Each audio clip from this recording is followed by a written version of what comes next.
va discuter de la donnée sociale, moteur de création de valeur et d'engagement. Merci à Sébastien donc, de me rejoindre sur ce sujet qu'on a travaillé ensemble. Un sujet pas si éloigné de ce dont vient de parler Alexandre, puisque l'engagement, finalement, c'est bien ce qui fait avancer l'intérêt pour la marque et la donnée sociale est moteur de tout ça. Voilà. Et pour commencer, je voudrais revenir donc juste sur ce qui est décisif en fait aujourd'hui dans la donnée sociale. C'est que ça contribue énormément à donner une vision unifiée du consommateur par le prisme du partage. Le partage, c'est l'intention, c'est le déterminisme, c'est tout ce qui va aider à construire un personnage ou en tout cas un consommateur plus vrai, plus solide.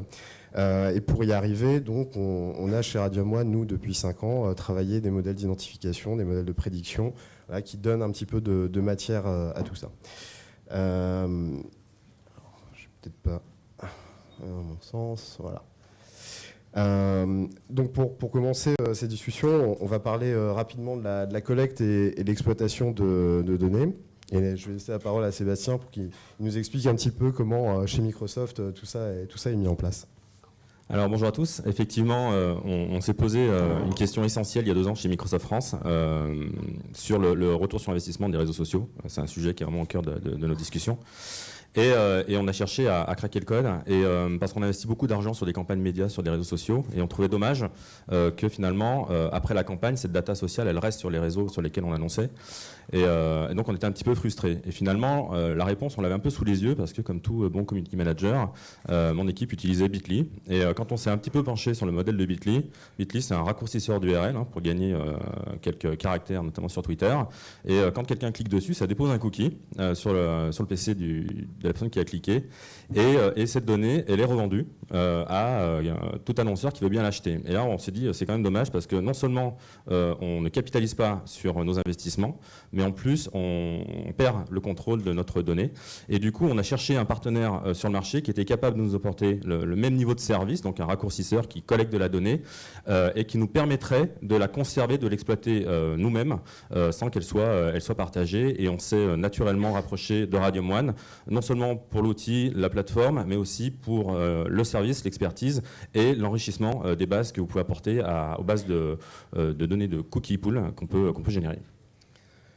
Donc, ce qui serait intéressant, c'est qu'on comprenne aussi le contexte en fait, dans lequel la donnée sociale est travaillée chez Microsoft. Il y a un écosystème en fait, social media qui est extrêmement intéressant avec les thématiques qu'on a déjà vues ce matin, mais je pense que tu peux développer un tout petit peu le sujet. Alors effectivement, on a commencé à utiliser le shortener URL de Radium One et on copiait-collait finalement dans nos posts nativement sur Facebook et sur Twitter.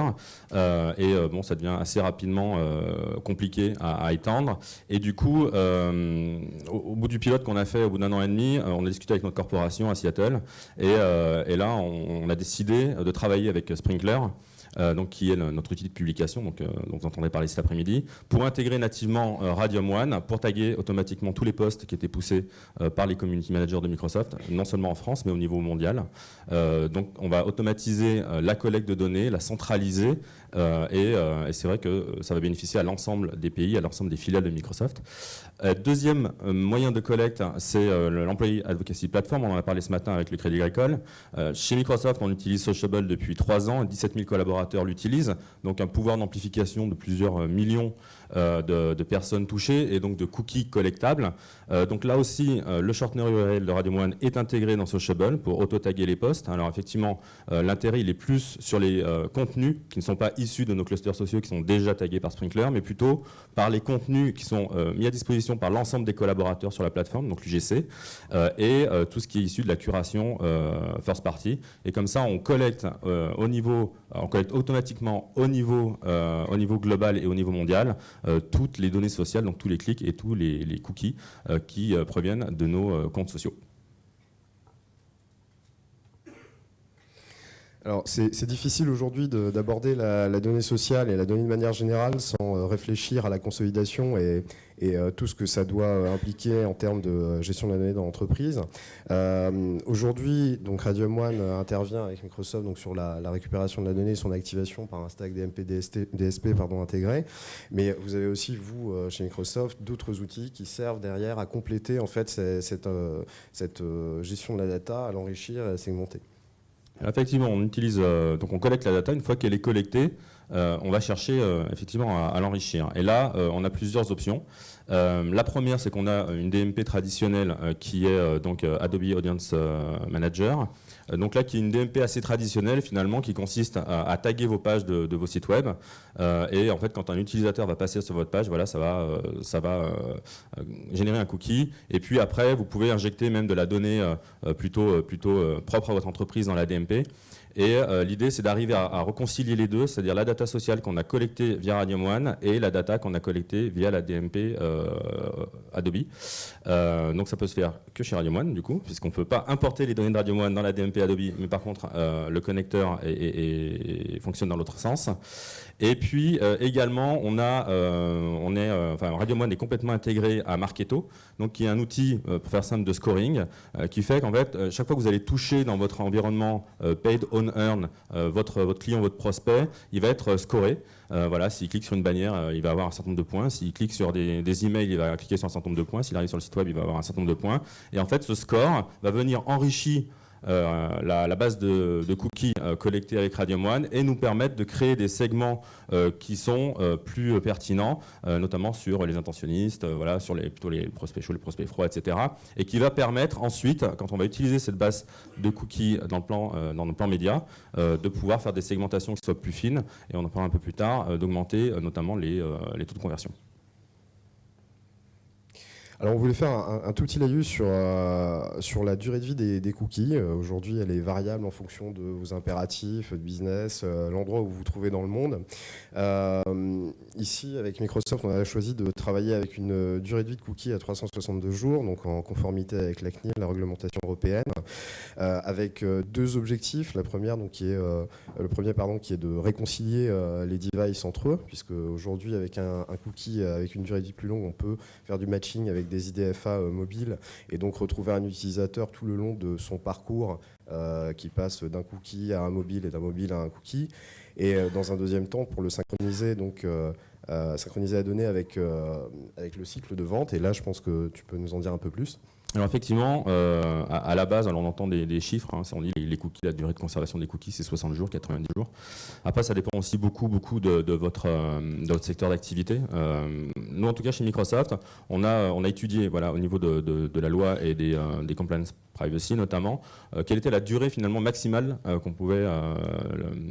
durant laquelle on pouvait conserver ces cookies.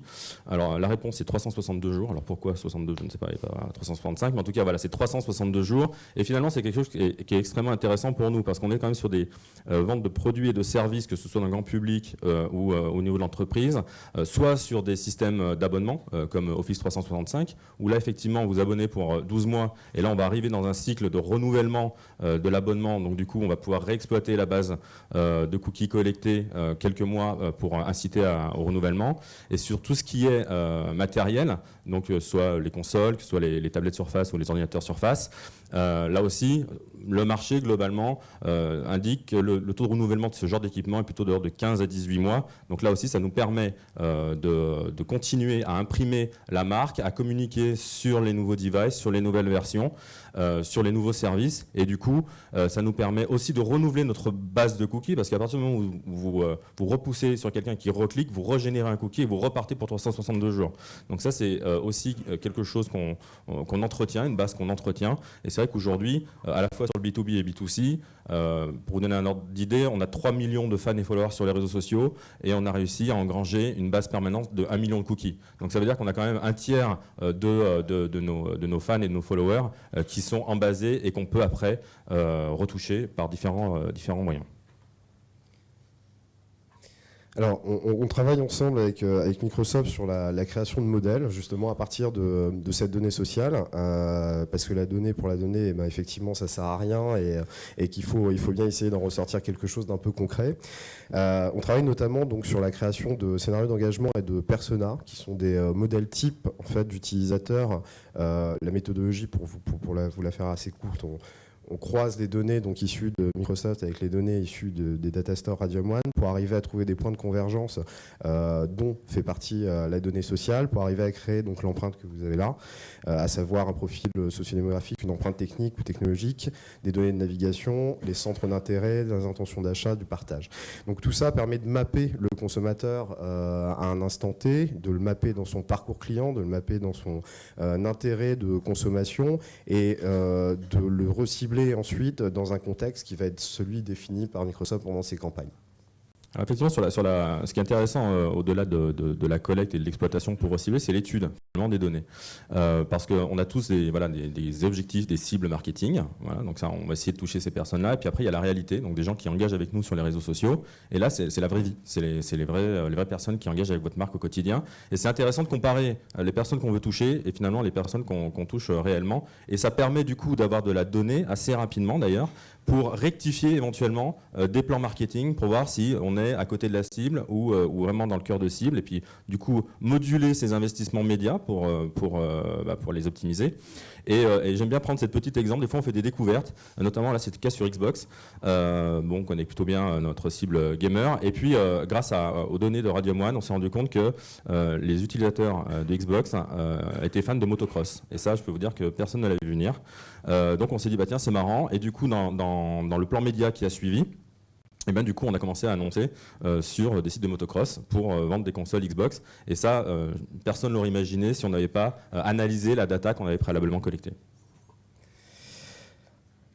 Alors on va parler un peu plus concrètement maintenant des résultats, même si effectivement c'est toujours très intéressant de pouvoir rechallenger son équilibre, sa manière de construire son marketing avec des nouveaux insights. On connaît tous la réalité du quotidien des marques. Aujourd'hui, la donnée sociale, elle a un enjeu aussi, c'est le retargeting à courte échéance. Donc ça, c'est un exemple de résultat qu'on peut avoir donc, sur des campagnes avec Microsoft. Alors effectivement, donc le premier réflexe et le premier usage, c'est de recibler les personnes que vous avez en basé, donc notre million. Là, effectivement, c'est des taux de conversion qu'on a constaté. Alors c'est une moyenne parce qu'effectivement, le comportement sur le B2B et B2C est très différent. Mais voilà, on a constaté en moyenne un taux de conversion supérieur de 1,5%. Donc effectivement, quand on est dans des logiques d'optimisation budgétaire et d'investissement média, effectivement, c'est quand même très significatif dès lors qu'on investisse. Alors à la fois massivement ou justement quand on est plus limité dans ses budgets, eh bien gagner plus de conversion, c'est effectivement extrêmement important. Voilà, mais c'est effectivement le seul chiffre sur lequel on peut communiquer aujourd'hui. En tout cas, ça fonctionne puisque alors on va voir la slide suivante. Voilà. Et du coup, le deuxième usage en fait qu'on a de ces cookie pools, c'est quelque chose que propose Radium One qui s'appelle l'extension d'audience. C'est-à-dire que Radium One a un pool de cookies issus de partenariats. Alors là, je fais un peu ta partie. Si des données, les éditeurs. Donc l'autre enjeu effectivement de la donnée sociale, c'est d'arriver à étendre un peu l'audience. Donc là-dessus, c'est quoi? C'est plus de granularité effectivement sur la qualification, trouver des données intentionnistes, trouver des données déterministes, et surtout améliorer le reach. Donc ce qu'on va faire, c'est effectivement on va étendre l'audience initiale qui est une audience bien qualifiée pour arriver à une multiplication par 6 ou par 9 sur l'audience de sortie. Alors, juste pour expliquer un peu comment ça fonctionne, bien sûr. Parce que c'est pas évident à comprendre. Donc Radium One a, pour faire simple, 40 millions de cookies qui vous appartient, issus de partenariats avec des éditeurs. Et du coup, nous, en fait, sur notre million de cookies, Radium One va regarder toutes les personnes qui ressemblent finalement aux gens qu'on a nous dans nos bases, pour nous dire, bah tiens, j'ai des gens qui ressemblent à tes prospects ou à tes clients. Et donc, on va te proposer de cibler ces personnes qui leur ressemblent. Et effectivement, on constate, alors x6, x9, même x12 en termes d'extension d'audience en fonction des produits et des services et des publics qu'on cherche à toucher. Et donc effectivement, à partir du moment où vous avez collecté 1 million de données et qu'on vous dit que vous pouvez en toucher 9, forcément, là, le retour sur investissement, il est extrêmement rapide à calculer. Et ça, c'est vraiment les deux techniques qu'on utilise beaucoup avec vous, le reciblage et l'extension d'audience. Alors on voulait finir, il nous reste 30 secondes, sur la transparence, qui est un vrai sujet de fond aujourd'hui sur le marché du market tech et notamment sur l'utilisation de la donnée. J'en parlais en préambule, aujourd'hui le partage c'est un très bon moyen en fait de voir la qualité de l'audience, et il faut se rappeler que les robots ne partagent pas, ça demande trop d'action humaine. Donc le postulat de départ, c'est que plus on va aller chercher des données comportementales, des données sociales avec de l'interaction, plus derrière l'audience qu'on va trouver, les gens qu'on va cibler, l'environnement dans lequel on va diffuser va être qualitatif. Donc voilà. Merci beaucoup. Merci à tous.